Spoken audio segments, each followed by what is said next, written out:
Поранешниот вице-премиер Кочо Ангјушев не бил ангажиран во Советот за фискални мерки против COVID-19 како представник на Стопанската комора, туку како докажан бизнисмен и познавач на работите, тврди министерката Нина Ангеловска.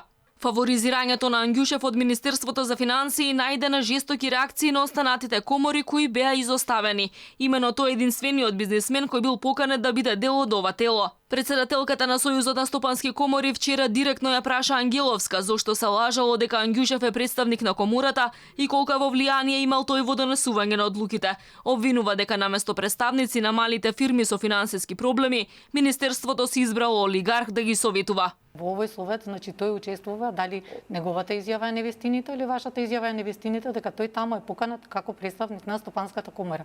Негова лична изјава за национален медиум во текот на вчерашниот ден. Тоа што тој случајно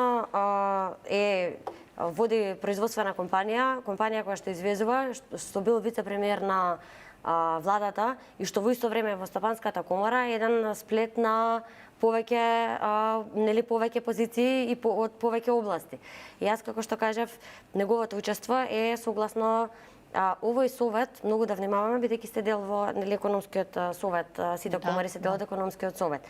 Ова е едно тело кое што е креирано да разменува мислења и сугестии, нема никаква ингеренција да предлага уредби или политики, туку е една консултативно тело со кое што беа остварени неколку средби во изминатиот период. Од Министерството за финансии уверуваат дека 10 членови на Советот не земаат надомест за нивното учество и експертиза во Советот. Инаку Ангјушев од една страна е член на телото кое дебатира за мерките за помош на бизнисите, но од друга и самиот преку неговите фирми добива државни пари.